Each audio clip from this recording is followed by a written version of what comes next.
What's up guys, this is Jeff and today I want to show you how to assemble this bike. If you haven't already watched the bike review, you can find it through the card at the top of this video or the link provided in the description section below. I apologize for the previous videos that only had music in them. Due to copyright issue, I had to replace all the sound with the just music. However, as I promised, I've created a new video that includes explanation and a closer look at the bike, although as Moody6 commented, even without explanation, the video itself is self-explanatory. Thanks for all supportive comments. I hope this video will help you during the assembly process. Before you start assembling the bike, it's important to note that the bike comes with a 1-year warranty as mentioned in the manual. To use the warranty, you will need to submit the warranty form along the purchase receipt, the bike serial number located under the body, and the bike model. You can find it on the frame. If the bike doesn't come with the manual, you can visit the manufacturer's website to access the required information and fill out the necessary details. To assemble this bike, you will require the following tools: a Phillips screwdriver, preferably in size 2 or medium, Allen wrench in sizes 6mm. These bikes are manufactured in China and their measurement system is based on the metric system. However, you can also use inch wrenches if needed. The wrenches may feel slightly loose in some instances, but they are still capable of tightening the screws and nuts. These are the size of inch wrenches that you can use. Some parts of this video are common to all bikes, and in order to be able to give you a complete explanation, I've used several bikes. So don't be surprised if you see different bikes in some part of video. Okay, let's start. First, check the box completely to make sure there is no any damage. If the box appears to be damaged, when opening it, make sure the bike parts are not damaged in the damaged area of the box. Avoid tearing the box completely when removing the bike. Why? The reason for keeping the box is that the bike may have been damaged during shipping and you plan to return it to the store and you will need the box for return process. Before returning the product, you can contact manufacturer customer service and ask them to send you a damaged part free of charge. Each store considers a return time policy for itself. For example, eBay or Amazon, you have 13 days to return the product. Make sure they get the part to you before this date, otherwise return the product. To open the box, use a 1/2 inch deep cutter or knife and start by cutting the top and side of the box.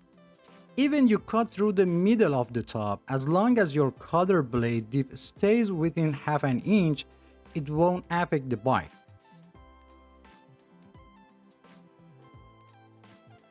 After opening the box, visually inspect the internal components including the wheels, front fork, rear derailleur and handlebar to make sure they are free of any damage.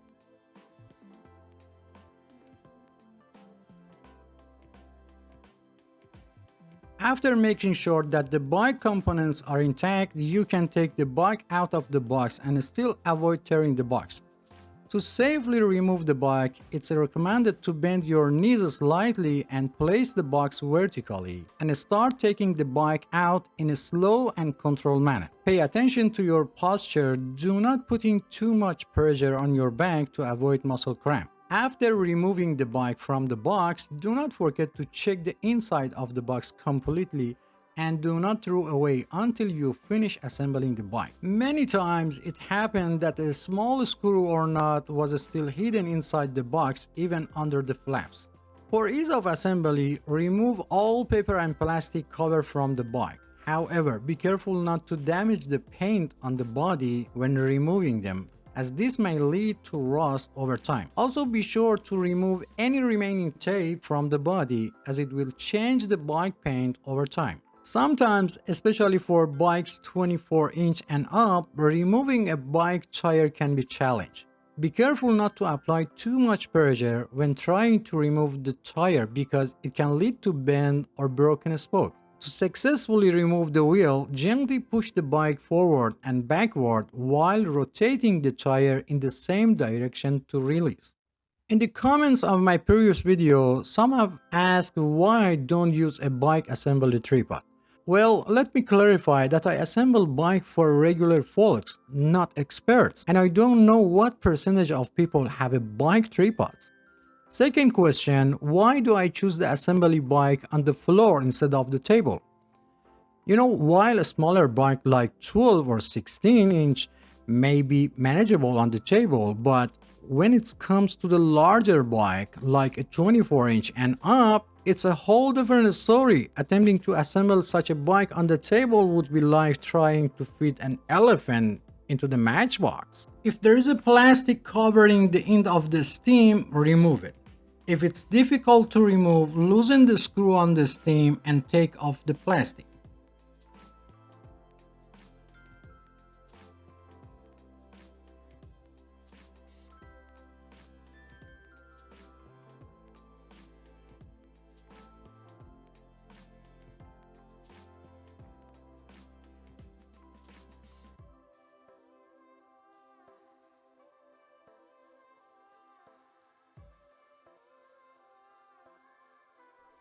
Remove the top and bottom covers of the frame to access the stem tube area. Determine the correct direction of the fork by checking any writing or marking on it.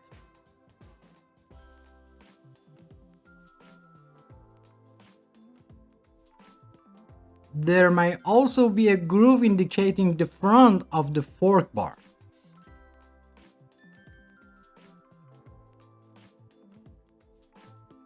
Place the fork into the tube and open the kickstand.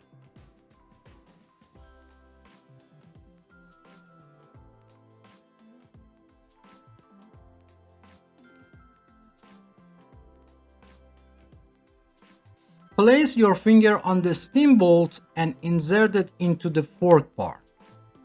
Depending on the model of your bike, there are two types of handlebar mounting methods. In the old model, you only need to tighten the screw on the stem.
As you watch the video, I want to share something with you. When people take the time to publish a video on YouTube, their goal is to share their information with others and they need support. Your subscribing means supporting the person or the channel to share videos. So please subscribe to the channel for support me. When you watch a video and use it information, giving a like tells the creator of the video that your video was helpful and useful. And this like encourages them and it's helped the video maker a lot to make more and better video for you. So don't forget to like the video. And if you post a comment and express your feeling toward the video, it's a sign of your generosity that you are showing to YouTuber in return. And finally, sometimes I get good discounts and I will share them on the channel. If you want to be able to use it during the discount period, turn on all notifications to be the first. And thanks for watching.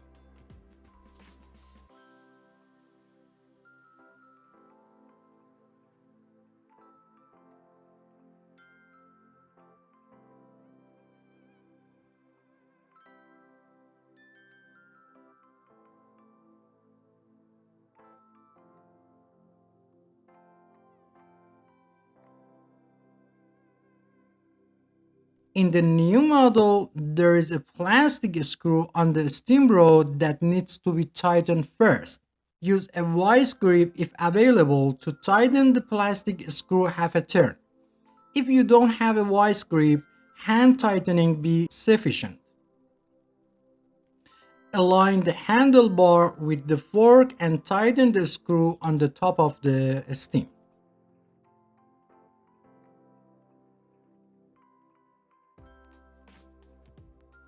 If the reflector is loose, align it horizontally and tighten it with the Phillips screwdriver.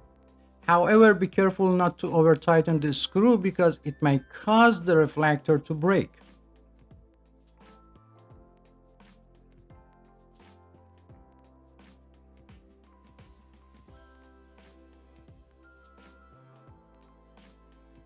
Open the pedals outward until they are locked in place.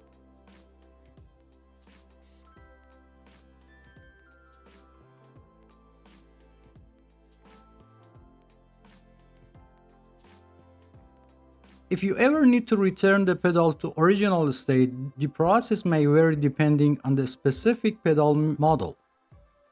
Here are a few common methods. Push the pedal down and rotate it.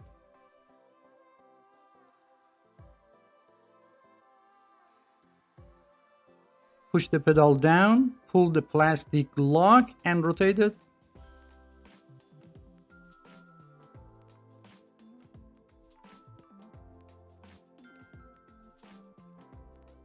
Pull the lever inside the pedal and turn the pedal. Also, a 15mm wrench is usually used to completely remove the pedals.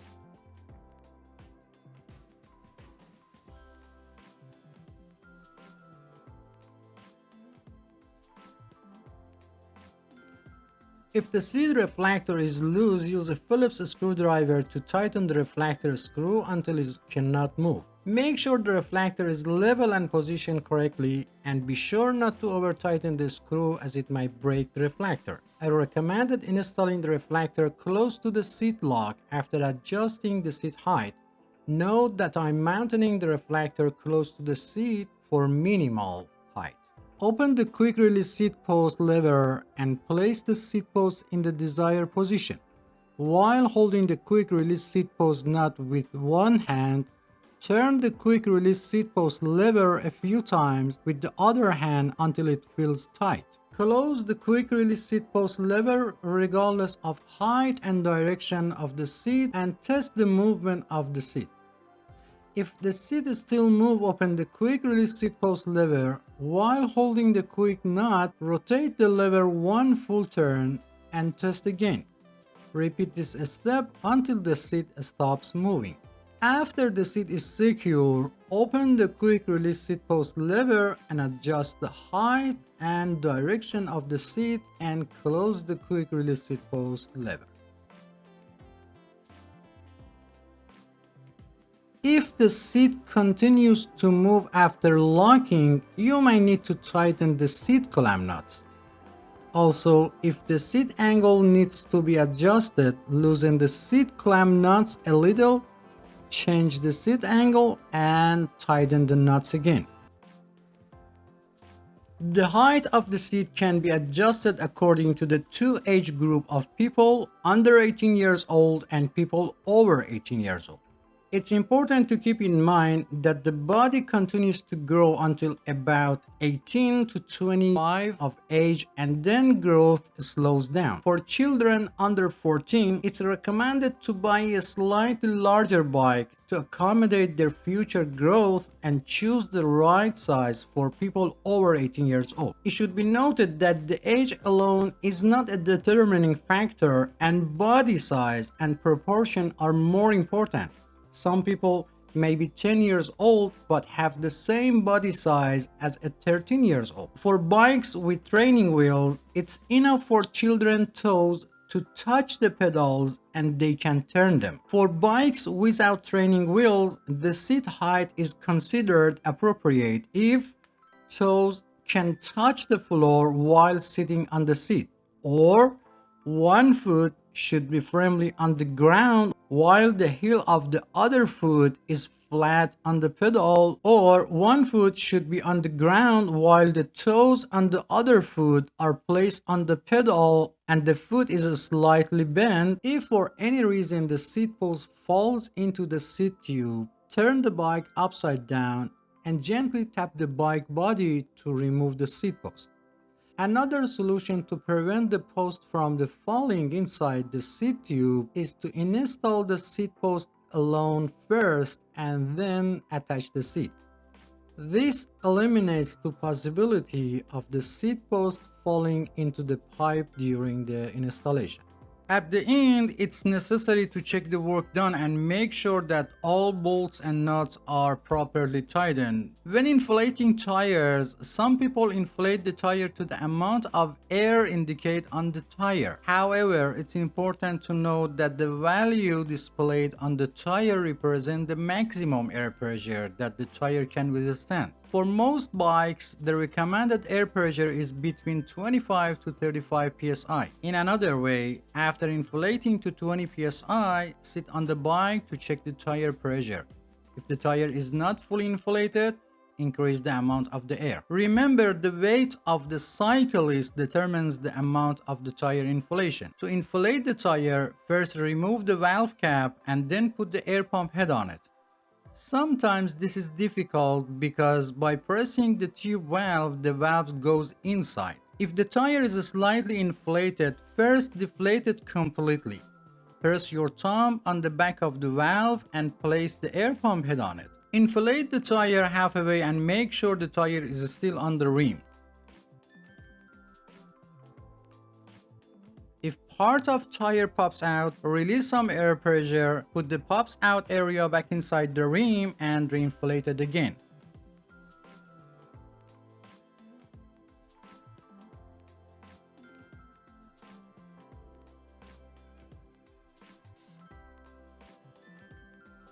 Over 90% of bike tubes have a Schrader valve, while the rest have the Presta valve. For Presta valve, you either need an air pump that supports this type of valve or you need a converter to conversion Presta valve to Schrader valves. To inflate the Presta model, first tighten the nut holding the valve on the rim, then remove the valve cap and open the nut above the valve all the way.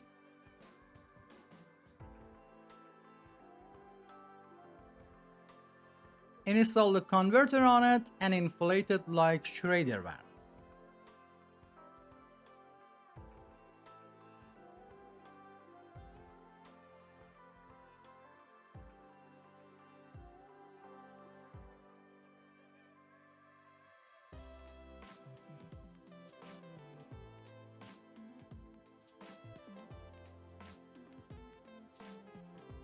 After inflating, first remove the air pump head, then remove the converter and close the nut above the valve again.